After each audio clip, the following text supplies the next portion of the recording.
Pour mon 73 anniversaire, mon mari a placé une autre femme et 2 enfants à côté de moi et a dit à nos invités, voici ma seconde famille, celle que je cache depuis 30 ans. Mes filles regardaient, horrifiées, mais j'ai simplement souri, je lui ai tendu une boîte et j'ai dit, je savais. Ce cadeau est pour toi. Il l'a ouverte, et ses mains se sont mises à trembler. Avant de commencer, je serais très heureux si vous vous abonniez à notre chaîne, cliquiez sur le bouton j'aime et me disiez dans les commentaires de quel état ou pays vous écoutez. Je suis toujours curieuse de savoir où vivent mes auditeurs. Profitez de l'histoire. Le matin de mon 73 anniversaire sentait le café éthiopien Yirgacheffe fraîchement moulu et les pétunias de mon jardin. Je me suis réveillé comme toujours sans réveil, exactement à 6 heures. Le soleil venait à peine de toucher la cime des vieux pacaniers. Ses rayons obliques dessinaient de longues lignes chatoyantes sur le sol de la véranda grillagée. J'adore ce moment. Le silence est encore épais, intact par l'agitation de la journée. Dans ces instants, on a l'impression d'entendre l'herbe pousser. Je me suis assise à la table que Langston a construite il y a environ 40 ans et j'ai regardé mon jardin. Chaque arbuste, chaque parterre de fleurs, chaque sentier sinueux, tout cela avait été imaginé et cultivé par moi. Cette maison, cette résidence secondaire à la périphérie d'Atlanta, était ma salle de concert inachevée. Il y a longtemps, dans une autre vie, j'étais une jeune architecte très prometteuse. J'avais le projet de mes rêves devant moi, un nouveau centre des arts du spectacle au centre-ville d'Atlanta. J'avais été choisi et j'avais reçu un financement complet.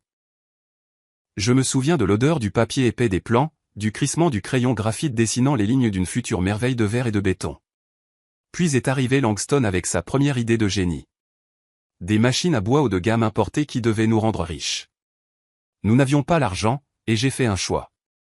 J'ai liquidé l'héritage destiné à mon rêve, à mon avenir, et je lui ai donné chaque centime. L'entreprise a fait faillite en moins d'1 an, ne laissant que des dettes. Et moi, je suis resté ici. Au lieu d'une salle de concert, j'ai construit cette maison, y investissant tout ce que j'avais. Les restes de mon talent, toute ma force, tout mon amour inemployé pour la forme et la ligne. Cette maison est devenue mon chef-d'œuvre silencieux. Un chef-d'œuvre que personne d'autre que moi ne considérait comme tel. Aura, as-tu vu mon polo bleu? Celui qui me va le mieux? La voix de mon mari m'a arraché à mes souvenirs. Langston se tenait dans l'embrasure de la porte, déjà en pantalon, fronçant les sourcils, concentré uniquement sur lui-même. Pas un mot pour mon anniversaire. Pas un seul regard pour la nappe de lin festive que j'avais sortie du placard la veille. 73 ans, 50 ans ensemble. Pour lui, ce n'était qu'un jeudi comme les autres. Dans le tiroir du haut de la commode. Je l'ai repassé hier, ai-je répondu calmement sans me retourner. Je savais qu'il ne remarquerait ni la nouvelle nappe, ni le vase de pivoine que j'avais coupé à l'aube. Il avait cessé de remarquer de telles choses il y a 3 décennies. Pour lui, je faisais partie de la décoration intérieure. Pratique, fiable, familière, comme ce fauteuil, comme cette table, la fondation. Il aimait ce mot. Tu es ma fondation, Aura, disait-il parfois après son 3e verre de cognac. Il n'avait aucune idée à quel point il avait raison. Le téléphone a sonné. Ma fille aînée, Zora. Salut maman. Joyeux anniversaire, bien sûr. Écoute, on est coincé dans un embouteillage monstre en venant à la maison. C'est horrible. Pourrais-tu commencer à préparer la nourriture, s'il te plaît? On ne veut pas arriver et que rien ne soit prêt. Et garde un œil sur papa pour qu'il ne boive pas trop avant notre arrivée. Tu sais comment il est. Elle parlait vite, l'air agacé, comme si mon anniversaire n'était qu'une autre obligation contrariante dans son emploi du temps chargé. Je n'étais pas la reine de la fête. J'étais le personnel de restauration pour l'événement organisé en mon propre honneur. C'est bon, Zora. Ne t'inquiète pas. Tout sera prêt. J'ai raccroché. Il n'y avait pas de froid dans ma poitrine. Il n'y en avait plus depuis longtemps. Il y avait seulement un vide calme et transparent, comme l'air après une pluie de fin d'été. À 17 heures, la maison était pleine d'invités, de vieux amis, de parents, des associés de Langston. Ils sont tous arrivés. Tout le monde a eu des mots chaleureux, a offert des fleurs et s'est extasié sur mon peach cobbler et mon jardin. Je souriais, acceptais les félicitations et versais du thé glacé. Je jouais mon rôle, celui de l'épouse, de la mère et de la maîtresse de maison heureuse de cette grande et accueillante demeure du Sud. Un rôle que j'avais écrit et répété pendant un demi-siècle. Langston était dans son élément. Il passait d'un groupe à l'autre, tapotant les hommes dans le dos, offrant des compliments aux dames. Il était le centre de ce monde, l'homme en charge. Il parlait de ses succès au travail, de l'affaire lucrative qu'il était sur le point de conclure. Il disait « Ma maison, mes arbres ». Et personne ne le contredisait. Personne ne savait que cette maison, tout comme notre appartement à Buckhead et toutes nos économies, avait été enregistrée uniquement à mon nom sur l'insistance de mon sage père. C'était ma forteresse silencieuse et invisible, mon dernier bastion. Ma plus jeune fille, Anise, est arrivée. Elle a été la seule à me serrer dans ses bras, pas seulement pour les apparences, mais vraiment fort. Elle m'a regardé dans les yeux et m'a demandé doucement, « Maman, ça va ?» « Je vais bien, ma chérie », ai-je souri. Elle a hoché la tête, mais son regard trahissait une pointe d'anxiété. Anise a toujours ressenti les choses plus que les autres. Depuis longtemps, elle regardait son père avec une désapprobation silencieuse et froide que lui, dans son égocentrisme, ne remarquait tout simplement pas. Puis le moment que j'attendais et redoutais depuis un an est enfin arrivé. Langston a pris une coupe de champagne et l'a tapotée avec un couteau, demandant le silence. Les invités se sont tus, attendant un toast. Il se tenait au centre de la pelouse, grand, encore bel homme à 75 ans, les tempes grisonnantes et la posture d'un homme convaincu de son droit à tout. Amis, famille, commença-t-il d'une voix forte avec une pause théâtrale. Aujourd'hui, nous célébrons l'anniversaire de ma chère Aura, mon roc, ma fidèle compagne. Il m'a regardé et dans ses yeux, je n'ai vu que de l'autosatisfaction. Mais aujourd'hui, je veux faire plus que simplement lui souhaiter le meilleur. Je veux enfin être honnête avec vous tous, avec moi-même et avec elle. Les invités ont échangé des regards. Je suis resté immobile, sentant des dizaines d'yeux curieux sur moi. Anise était figée à côté de moi, sa main a trouvé la mienne. Ami, continua Langston, sa voix tremblant d'un triomphe mal dissimulé. Pendant 30 ans, j'ai vécu une double vie, et aujourd'hui, je veux arranger les choses. Il a fait un signe à quelqu'un qui se tenait près du portail. Une femme d'une 50aine d'années est apparue dans le cercle de lumière, bien entretenue, avec un regard dur et évaluateur. Je l'ai reconnue. Ranata. Elle avait été ma subordonnée au cabinet d'architecture. Derrière elle se tenaient deux jeunes gens, un garçon et une fille, au visage tout aussi confus et provocateur. Langston s'est approché d'eux, a passé un bras autour des épaules de Ranata et l'a amené juste devant moi. Aura a été une fondation si stable, a-t-il dit, regardant par-dessus ma tête les invités. Si stable qu'il s'est avéré que je pouvais construire non pas une, mais deux maisons dessus. Cette fondation nous a tous soutenus. Alors, je vous demande d'accueillir mon véritable amour, Ranata, et nos enfants, Keon et Olivia.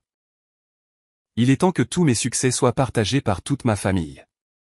Il a dit cela et a physiquement placé Ranata à côté de moi, si près que je pouvais sentir son parfum âcre. Il l'a placé comme pour un portrait de famille. Ma fille aînée, Zora, a eu le souffle coupé.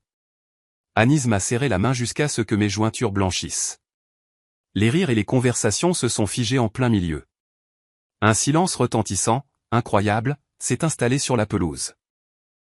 À ce moment-là, je n'ai pas senti le sol se dérober sous mes pieds ni mon cœur se briser. Non, j'ai ressenti autre chose. Quelque chose de très calme et de définitif. Un déclic froid et distinct. C'était comme la clé dans une serrure lourde et rouillée qui avait résisté si longtemps et qui, finalement, a tourné, et la porte massive en acier s'est fermée pour toujours. Et puis c'est venu. La pensée n'était pas bruyante, ni paniquée. Elle était calme et claire, comme le son d'une cloche solitaire dans l'air glacial. Je me tenais entre mon mari et sa femme, comme le pilier central d'un pont enjambant les deux rives de son mensonge. Le monde autour de nous était en pause. J'ai vu notre voisine, Marie, avec un verre de cocktail figé à mi-chemin de ses lèvres. J'ai vu mon gendre, le mari de Zora, pâlir et faire instinctivement un pas en arrière, comme s'il avait peur d'être frappé par les débris d'une vie qui s'effondre. Le silence était si dense qu'il semblait palpable. Il pressait mes oreilles, étouffant les sons de l'été, le chant des grillons, le bruissement des feuilles. J'ai lentement tourné la tête et j'ai souri, ni amèrement, ni vengeusement. J'ai souri de ce sourire poli et légèrement détaché avec lequel la maîtresse de maison accueille les retardataires. J'ai balayé leur visage stupéfait, m'arrêtant une fraction de seconde sur chacun, leur faisant savoir que je les voyais, que j'étais là, que j'étais pleinement consciente. Puis je me suis retourné vers Langston. Il tenait toujours les épaules de Ranata. Son visage rayonnait d'autosatisfaction et de l'importance du moment. Il attendait ma réaction, attendait des larmes, de l'hystérie, une scène. Il était prêt à être le vainqueur magnanime, calmant la partie perdante. Je me suis dirigé vers la petite table de patio où se trouvait mon cadeau pour lui, une seule boîte nouée d'un ruban de soie bleu marine foncé. Le papier d'emballage était épais, de couleur ivoire et sans fioritures, d'une élégance stricte. Il y a un an, quand j'ai tout découvert, j'ai passé des heures à choisir ce papier. Il était important pour moi que tout soit impeccable. J'ai pris la boîte. Elle était légère, presque sans poids. Je suis retourné vers Langston, qui me regardait avec confusion. Je savais, Langston, ai-je dit. Ma voix n'a pas tremblé. Elle était égale et calme, peut-être un peu plus basse que d'habitude. Ce cadeau est pour toi. J'ai tendu la boîte. Il a hésité un instant. Son scénario, si méticuleusement mis en scène, avait un bug. Cette partie n'y figurait pas. Il a machinalement lâché l'épaule de Ranata et a pris le cadeau de mes mains. Ses doigts ont touché les miens, chauds, légèrement moites. J'ai retiré ma main. Il a regardé la boîte, puis moi. La confusion a vacillé dans ses yeux, rapidement remplacée par un sourire condescendant. Il a probablement pensé que c'était un geste pathétique, une tentative de sauver la face. Peut-être une montre chère ou des boutons de manchette, un cadeau d'adieu. Il a tiré sur le nœud. Le ruban de soie a glissé sur l'herbe comme un serpent sombre. Il a déchiré le papier. Ses mouvements étaient moins assurés maintenant, légèrement plus brusques que nécessaire. Sous le papier se trouvait une simple boîte en carton blanc. Il a ouvert le couvercle. J'ai regardé son visage. À l'intérieur, dans le vide où se trouvait autrefois mon cœur, rien ne bougeait. J'étais une spectatrice au premier rang d'une pièce dont je connaissais la fin par cœur. Il a regardé à l'intérieur. Au fond de la boîte, reposant sur une doublure en satin blanc, se trouvait une seule clé de maison simple. Une clé américaine standard sentant la peinture fraîche, et à côté, une feuille de papier épais pliée en 4. Langston l'a sortie et l'a dépliée. J'ai regardé ses yeux parcourir les lignes, d'abord rapidement, puis plus lentement, comme s'il butait sur chaque mot. Je connaissais ces mots par cœur. J'avais aidé mon avocat à les rédiger. Notification de rupture de mariage pour cause d'infidélité conjugale de longue durée basée sur des documents de propriété unique. Nous vous notifions par la présente le gel immédiat de tous les comptes et biens communs. Ordre de cesser et de s'abstenir. Accès à la propriété située aux adresses suivantes. 1. De Carr Street, Atlanta GA, la maison. 2. Le Buckhead Condo, Atlanta GA, l'appartement. Sa main gauche, celle qui tenait la feuille, a été la première à trembler, une secousse fine, presque imperceptible qui est remontée jusqu'à son épaule. Puis sa main droite s'est mise à trembler aussi. Le papier bruissait dans sa poigne comme une feuille d'automne dans le vent. Il a levé les yeux vers moi. L'autosatisfaction avait disparu. Le triomphe s'était évanoui. Me regardant maintenant, il y avait un homme confus, vieillissant, au visage cendré.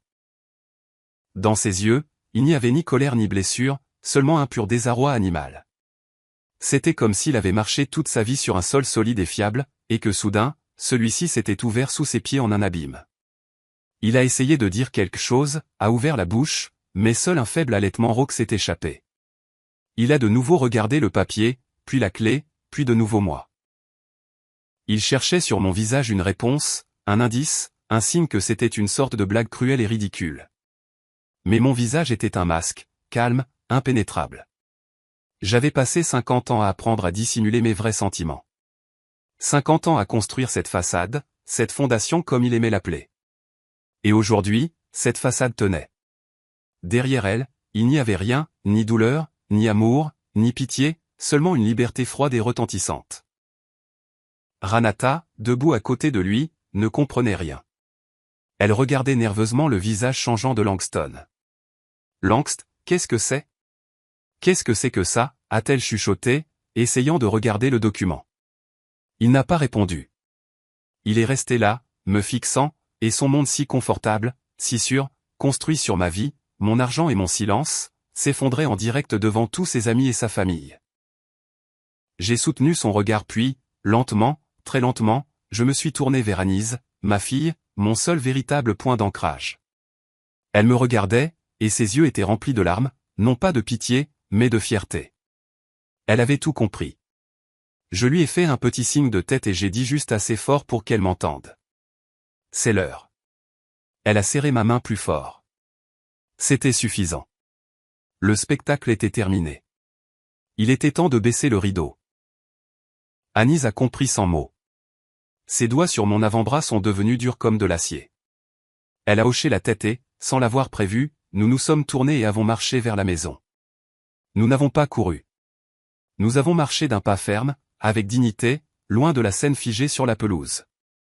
Les invités s'écartaient devant nous comme l'eau devant un brise-glace, évitant nos yeux, marmonnant à voix basse. Je sentais leur regard dans mon dos, un mélange de choc, de pitié, soyons honnêtes, de curiosité malveillante. Langston est resté debout au centre, la feuille blanche tremblant dans ses mains, à côté de la femme pour qui il avait orchestré cette grande révélation, une révélation qui avait complètement déraillé de son scénario. Il a crié quelque chose après nous. Mon nom, je crois. Mais le son de sa voix s'est noyé dans le silence épais et visqueux qui était tombé sur mon jardin. Il n'avait plus de pouvoir sur moi. Même sa voix était étrangère. Nous sommes entrés dans la maison. Je me suis arrêté dans le salon et, me tournant vers la porte menant à la véranda, j'ai dit assez fort pour être entendu à l'extérieur, « Chers amis, merci à tous d'être venus partager ce jour avec moi. Malheureusement, la fête est terminée. N'hésitez pas à finir le gobelet et à prendre un verre. Je vous souhaite le meilleur. » C'était tout. Une annonce simple et polie. Pas d'explication, pas de drame. Un exode silencieux et précipité a commencé. J'ai entendu des voix étouffées, des pas pressés sur le gravier, le bruit des moteurs de voitures qui démarraient. Personne n'est entré pour dire au revoir. Personne n'a osé me regarder dans les yeux. 10 minutes plus tard, il ne restait dans le jardin que des assiettes abandonnées, des verres à moitié vides et des fleurs piétinées sur la pelouse. J'ai vu Langston, sortant enfin de sa torpeur, saisir le bras de Ranata et la traîner vers le portail. Ses mouvements étaient saccadés, colériques.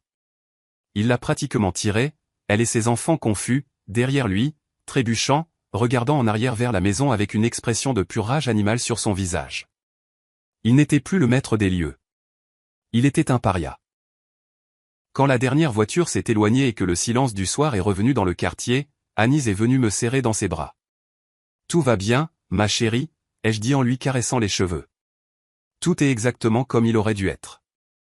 Tu veux bien m'aider à débarrasser la table ?» Et nous avons commencé à nettoyer.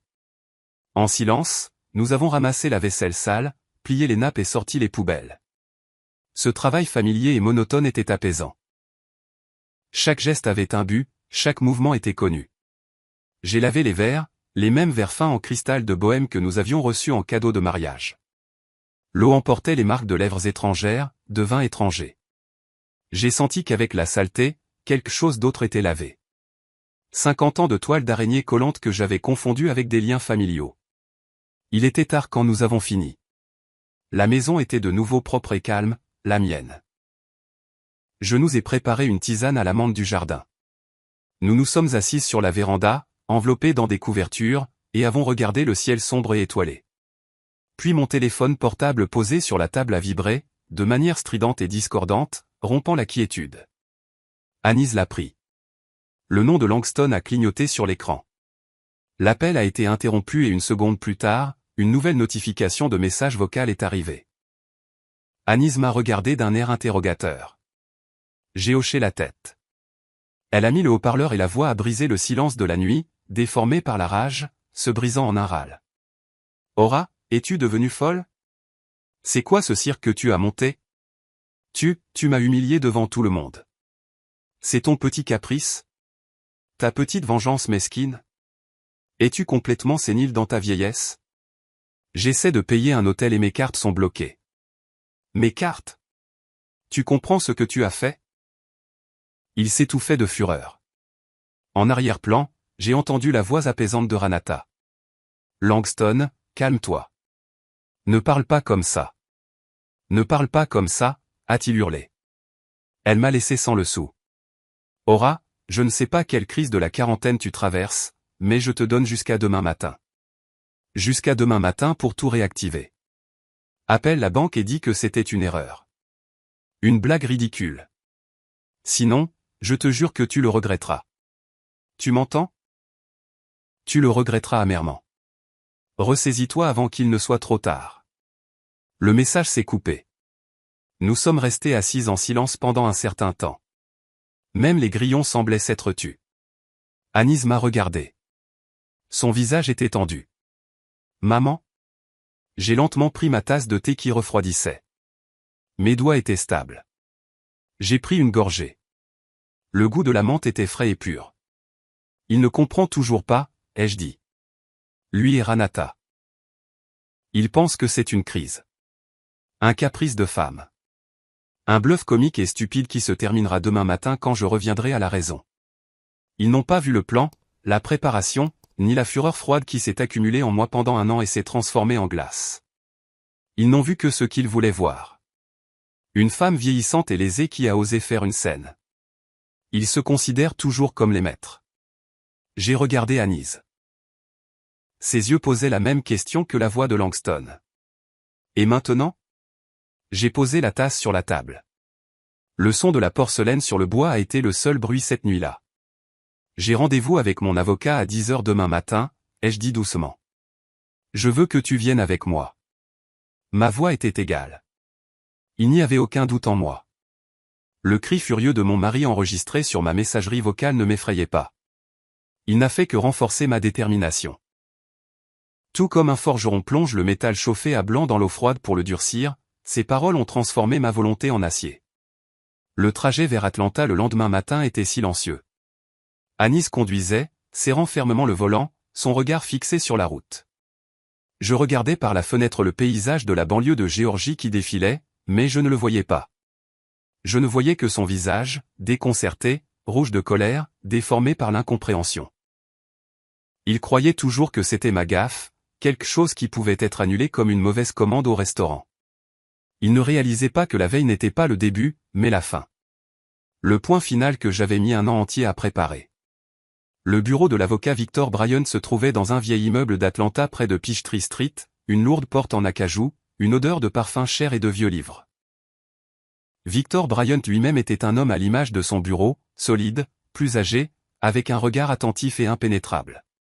Il avait travaillé avec mon père, c'est pourquoi je l'avais sollicité. Je savais que je pouvais lui faire confiance. Il nous a accueillis à la porte, nous a conduits à une grande table et nous a offert du café. Nous avons refusé. Eh bien, Aura, a-t-il commencé lorsque nous nous sommes assises, parlant d'un ton égal et professionnel. Comme nous en avons convenu, toutes les notifications initiales ont été envoyées, et les comptes et biens sont gelés. La procédure a été lancée. Langston ou ses représentants vous ont-ils contacté? Il y a eu un message vocal, ai-je répondu calmement. Des menaces et des accusations d'hystérie. Victor Bryant a hoché la tête comme si c'était exactement ce à quoi il s'attendait. C'est prévisible. Il n'a pas encore saisi la gravité de la situation. Il joue toujours son jeu habituel où il est le patron, mais cela va bientôt changer. Il a fait une pause, joignant ses mains sur la table. Son regard s'est durci. Aura, nous avons lancé les procédures standards. Mais il y a autre chose. Quand vous êtes venu me voir pour la première fois, par vieille habitude et par respect pour la mémoire de votre père, j'ai jugé nécessaire de procéder à une vérification supplémentaire et plus approfondie, juste par précaution. J'avais besoin de comprendre à quoi nous avions affaire, et mes craintes, malheureusement, se sont justifiées, et même plus. Il a ouvert un tiroir de son bureau et en a sorti un mince dossier. Il l'a placé devant moi. Il n'y avait pas d'étiquette sur le dossier. Je suis obligé de vous informer de quelque chose d'extrêmement désagréable. Cela va au-delà de son infidélité. Cela témoigne d'une action calculée et préméditée dirigée personnellement contre vous. Anis s'est tendu, sa main reposant sur la mienne. Je n'ai pas bougé. J'ai juste fixé le dossier. Qu'est-ce que c'est, ai-je demandé. Victor Bryant a ouvert le dossier et a glissé plusieurs feuilles vers moi. Ceci est une copie d'une requête déposée par votre mari il y a 2 mois auprès de l'unité de santé comportementale du comté. Une demande officielle d'évaluation psychiatrique obligatoire concernant votre compétence. Le temps s'est arrêté. J'ai entendu Annie halter à côté de moi, mais j'ai simplement fixé le document, un formulaire officiel, un texte dactylographié, et en bas, la signature large et familière de Langston. C'est la première étape légale, a poursuivi la voix impassible de l'avocat, semblant venir de loin. Nécessaire pour faire déclarer une personne incompétente et obtenir la tutelle sur elle, et par conséquent, l'autorité complète pour gérer tous ses biens. J'ai pris la feuille du dessus. C'était une liste de soi-disant symptômes que mon mari aurait observés. J'ai commencé à lire. Égare fréquemment ses objets personnels. Ne se souvient pas où elle a placé ses lunettes, ses clés ou ses documents, ce qui suggère une perte progressive de la mémoire à court terme.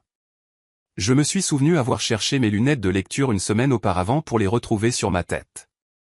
Annie et moi en avions ri. Fait preuve de désorientation dans la vie quotidienne. Confond les produits de base du garde-manger tels que le sel et le sucre, ce qui peut présenter un danger pour elle-même et pour les autres. J'avais une fois, par distraction, mis du sel dans le sucrier. Je l'avais remarqué 1 minute plus tard et l'avais corrigé. Langston avait plaisanté, « Tu travailles trop, maman ». Il ne plaisantait pas, il collectait. Montre des signes d'isolement social et d'apathie, refuse de voir des amis, passe de longues périodes seul dans le jardin et converse avec les plantes, ce qui peut indiquer un détachement de la réalité. Mon jardin, mon seul sanctuaire, mes heures tranquilles parmi les pivoines et les roses où je pouvais respirer. Il avait même transformé cela en symptôme de maladie, en arme contre moi. J'ai continué à lire. Chaque ligne était un poison, un grain de vérité déformé au-delà de toute reconnaissance, soigneusement mélangé à des mensonges flagrants. Chaque geste innocent, chaque moment de fatigue, chaque cas d'oubli lié à l'âge, tout était inversé et présenté comme une preuve de ma folie. Mes mains posées sur la surface polie de la table ne tremblaient pas, mais je sentais la chaleur s'échapper de mes doigts. D'abord l'un, puis l'autre. Le froid a lentement grimpé jusqu'à mes paumes, mes poignets. C'était comme si mon sang se retirait, laissant derrière lui un vide glacial. J'ai levé les yeux et j'ai regardé par la fenêtre. La vie battait son plein derrière la vitre épaisse. Les gens se dépêchaient, les voitures avançaient au pas dans les embouteillages. Le soleil brillait. Mais pendant un bref instant, toute cette journée bruyante et animée d'Atlanta s'est figée pour moi. Les sons ont disparu. Un silence absolu, comme un vide, est tombé. Et dans ce silence, j'ai compris que ce n'était pas seulement de l'infidélité. L'infidélité, c'est la trahison de l'amour. Mais il s'agissait d'autre chose. Une destruction complète, froide, calculée. Il ne voulait pas seulement partir pour une autre femme. Il voulait m'effacer. Me dépouiller non seulement de ma maison et de mon argent, mais de mon esprit, de mon nom, de mon être même. Me transformer en une ombre sans voix enfermée entre 4 murs, pendant que lui et son véritable amour profitaient de tout ce que j'avais créé dans ma vie. La dernière braise chaude dans mon âme, que j'avais peut-être inconsciemment gardée pour lui, une braise de pitié ou de souvenirs partagés, ne s'est pas seulement éteinte.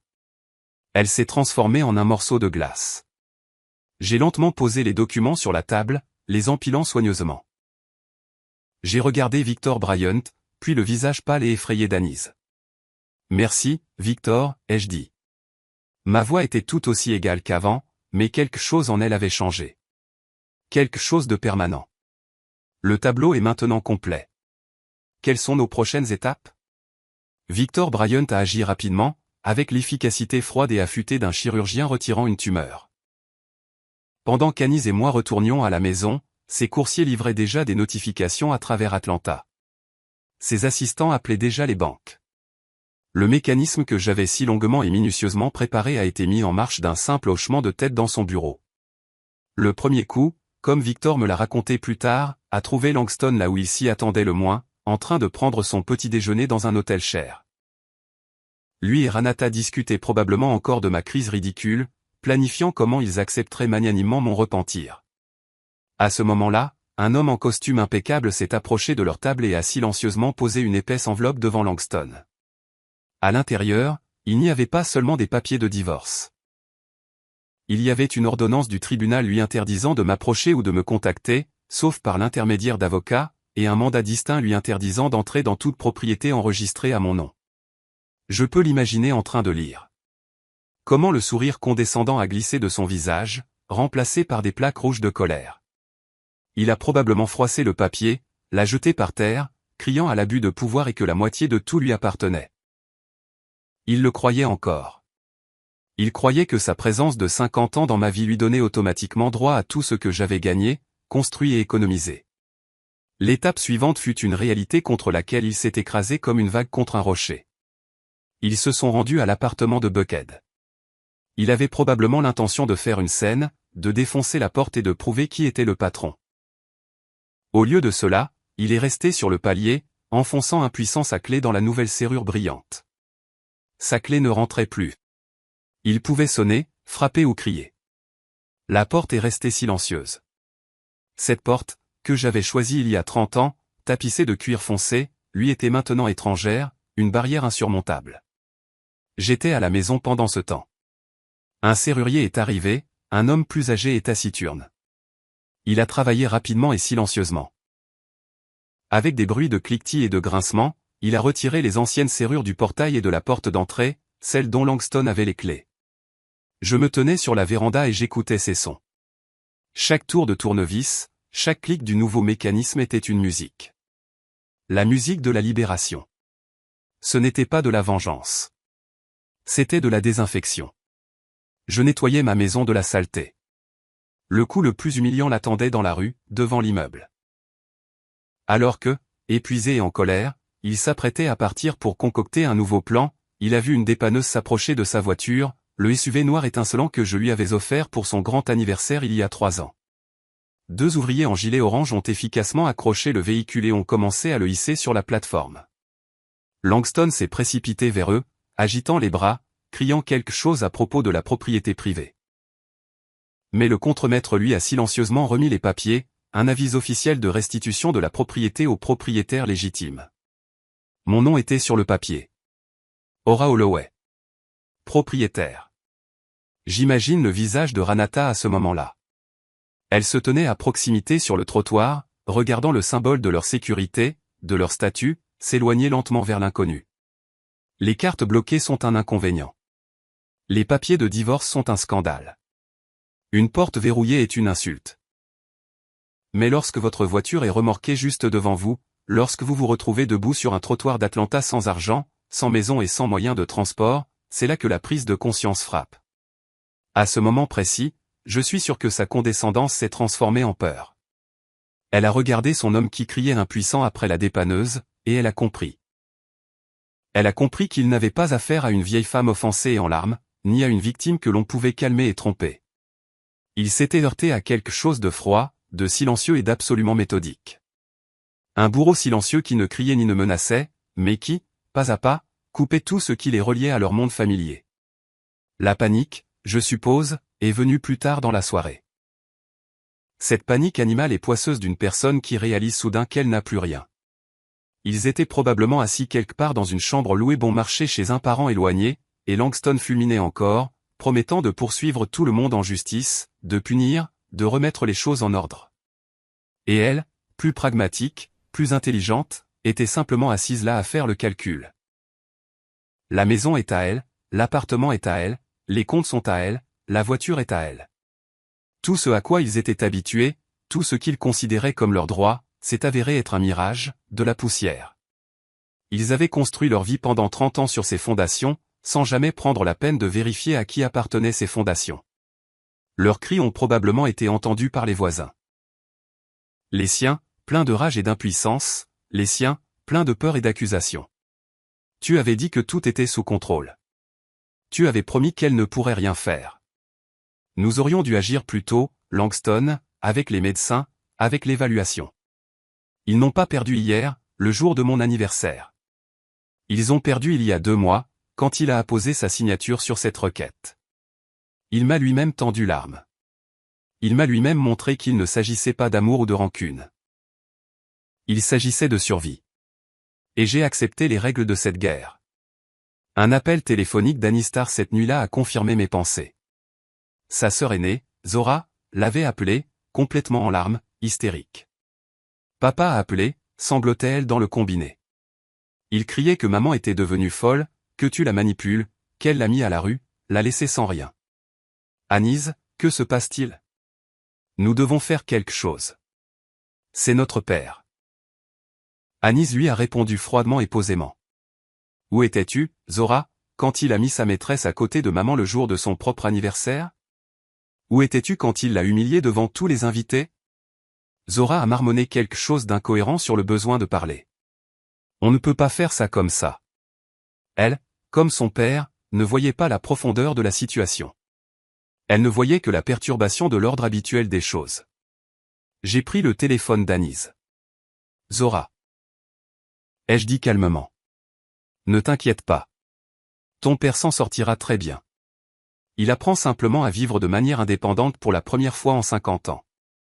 J'ai raccroché sans attendre sa réponse. Cette nuit-là, j'ai dormi profondément comme je ne l'avais pas fait depuis de nombreuses années. Je savais que ce n'était pas fini. Je savais que leur panique passerait bientôt à une nouvelle étape, le désespoir. Et une personne désespérée est capable de tout. Je savais qu'il viendrait. Ils essaieraient de franchir les défenses. Ils mèneraient une dernière bataille, la plus sale. Et j'étais prête. J'étais prête, mais je n'allais pas m'enfermer dans un siège. La vie que je me réappropriais n'était pas destinée à être passée enfermée derrière des portes, dans la peur. Le 3e jour après la visite chez l'avocat, j'ai décidé que je devais aller au petit marché près de la gare de banlieue. Je n'avais plus de pain frais ni de lait. Anis a proposé d'y aller elle-même, mais j'ai gentiment refusé.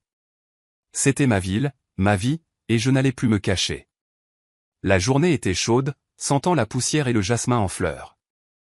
Je marchais sans hâte, appréciant les choses simples, le soleil sur mon visage, le poids du sac de course léger dans ma main, la sensation de la terre ferme sous mes pieds. J'ai acheté tout ce dont j'avais besoin. Une miche de pain au levain, une brique de beurre, du fromage de chèvre. Rien de spécial. Juste de la nourriture, juste la vie. Il m'attendait à la sortie. Une voiture, vieille et cabossée, pas la leur, apparemment empruntée à une connaissance, a freiné brusquement juste au bord du trottoir. Langston en est pratiquement tombé. Ranata a suivi plus lentement, mais avec la même détermination prédatrice. Ils avaient l'air affreux. Langston portait le même polo bleu que je lui avais repassé pour mon anniversaire, mais maintenant il était froissé. Le col était sale. Des cernes sombres sous les yeux. Ranata était sans sa coiffure impeccable habituelle. Son visage était pâle et en colère. Le vernis avait disparu. Il ne restait que la fatigue et une panique mal dissimulée. Ils se sont placés devant moi, me barrant le chemin. Aura, a commencé Langston. Sa voix était un mélange de colère et de supplication. Nous devons parler. Tu ne peux pas faire ça. Tu ne peux tout simplement pas, je l'ai regardé en silence. Dans mes mains, j'avais le sac de course. Je ne ressentais pas de peur, seulement une légère curiosité, comme un entomologiste examinant un insecte capturé. Tu as tout coupé. Tout. Comment suis-je censé vivre? Tu m'as jeté dehors comme un chien après 50 ans. 50 ans de notre vie. Comprends-tu seulement ce que tu fais? Il agitait les mains, essayant d'attirer l'attention des passants. Quelques personnes se sont retournées, mais voyant une querelle de famille typique, elles ont immédiatement perdu tout intérêt. Je suis restée silencieuse. Je l'ai laissé se défouler. Je savais que sous ce torrent de colère, il n'y avait que de la peur. Il faisait toujours ça. Quand il avait peur, il se mettait à crier. Voyant que sa rage ne me faisait aucune impression, il a changé de tactique. Ses épaules se sont affaissées.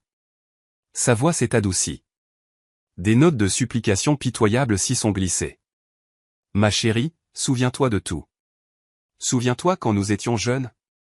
Quand nous avons construit cette maison, comment nous avons élevé nos filles? Rien de tout cela ne signifie-t-il rien? Peux-tu vraiment tout effacer en une seule journée? C'est notre vie ensemble, notre histoire. J'ai fait une erreur. D'accord, je l'admets. Mais est-ce que ça vaut la peine de tout détruire jusqu'aux fondations? Pense aux enfants, aux petits-enfants. Que allons-nous leur dire? Il a essayé de me regarder dans les yeux, cherchant une étincelle de l'ancienne aura.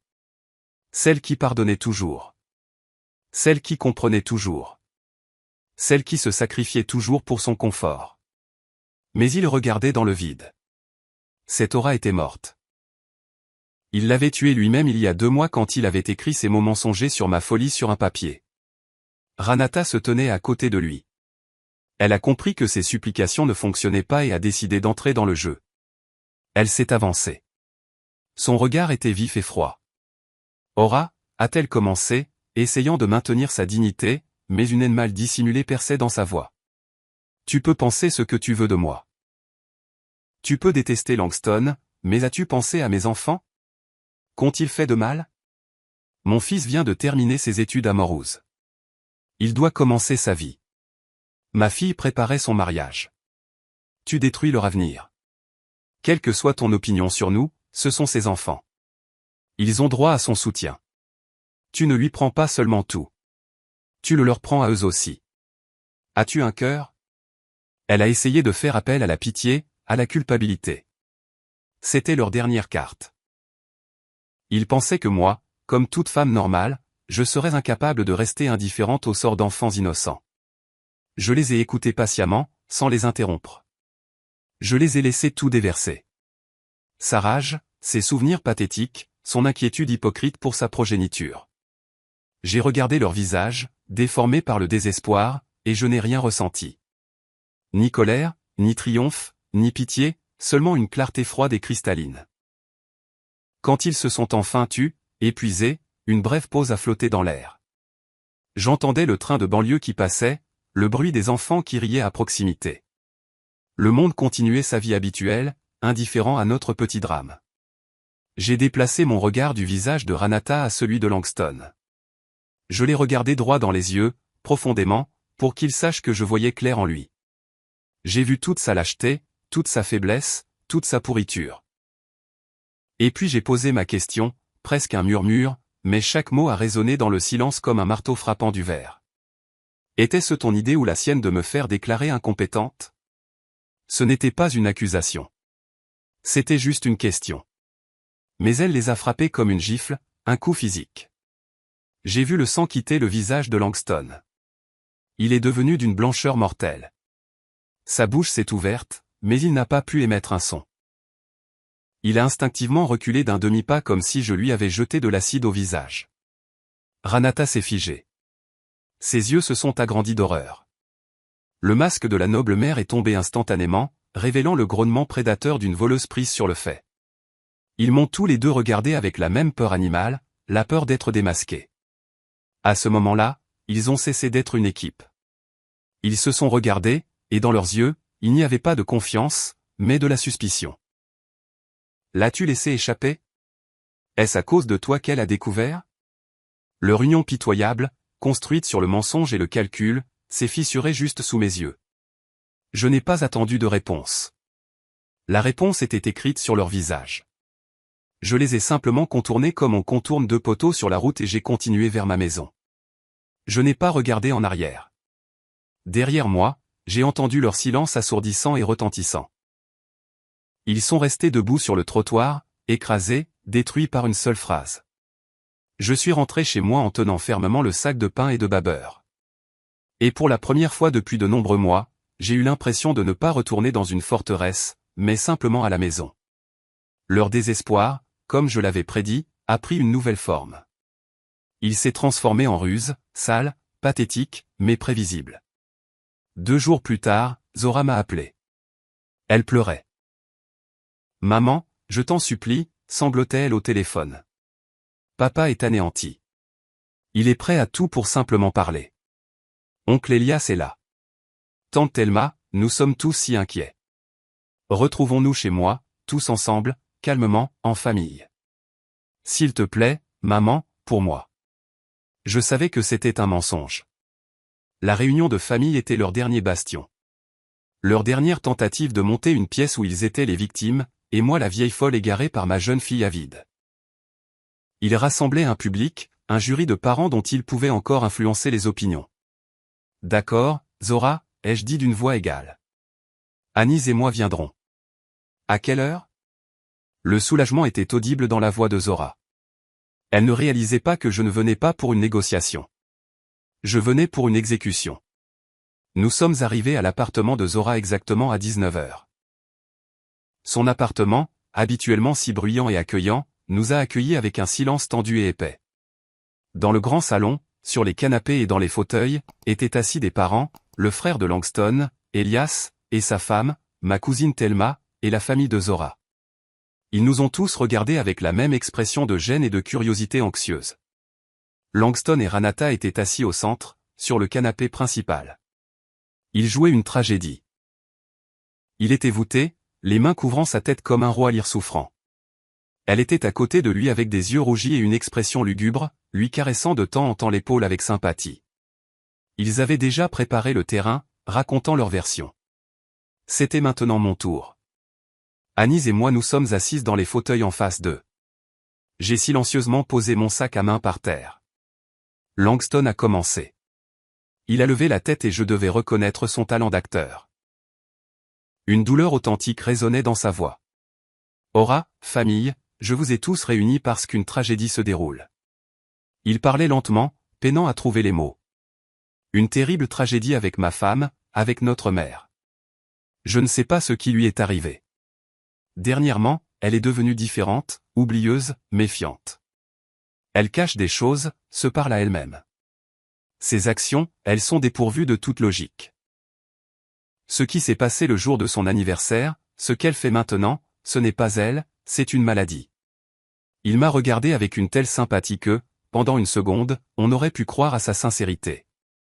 Je comprends que c'est un choc, intervint Ranata d'une voix basse et tremblante. Langston et moi ne voulions pas y croire nous-mêmes. Nous avons essayé d'aider, mais elle n'écoute personne. Sa paranoïa grandit de jour en jour. Et le pire de tout? Fit-elle une pause, jetant un regard rapide et venimeux à ma plus jeune fille, c'est qu'Anis en profite. Elle monte sa mère contre tout le monde, contre son père, contre sa sœur. Elle la manipule pour s'emparer de tous les biens. Ce gel des comptes, ces changements de serrure. Ora n'aurait jamais pensé à ça toute seule. C'est entièrement Anis. Elle a isolé sa mère et fait maintenant ce qu'elle veut d'elle. Nous avons peur pour elle. Nous voulons juste l'aider avant qu'il ne soit trop tard. Elle a terminé et s'est appuyée contre l'épaule de Langston, feignant une impuissance totale.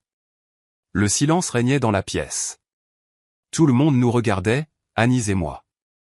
Tante Thelma me fixait avec une pitié non dissimulée. Le frère de Langston, Elias, fronçait les sourcils, clairement perplexe. Zora regardait le sol, honteuse. Ils attendaient notre réaction, attendaient des excuses, des larmes, des cris. Je suis restée silencieuse. J'ai juste regardé Anis, et Anis a compris mon regard. Elle n'a pas élevé la voix. Elle n'a pas argumenté.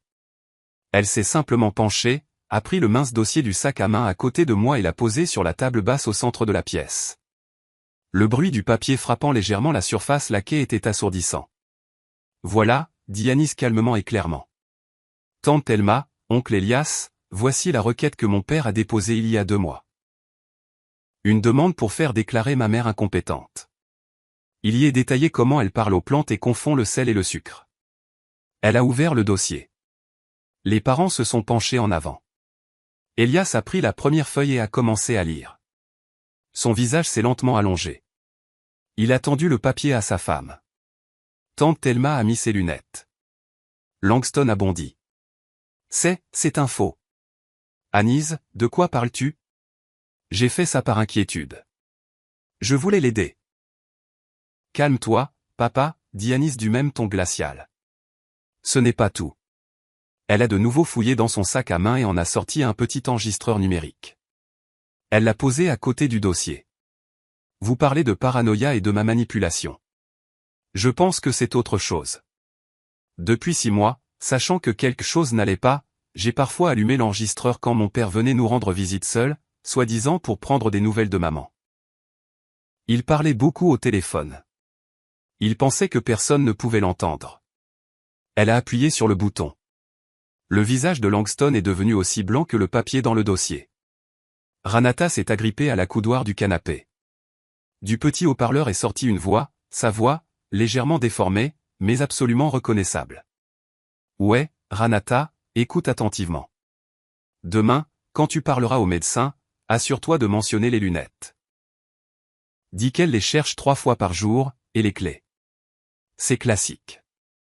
Il tombe dans le panneau. Une pause, un briquet qui s'allume. Non, n'en fais pas trop. L'essentiel, c'est la cohérence. Pas une seule fois, mais constamment.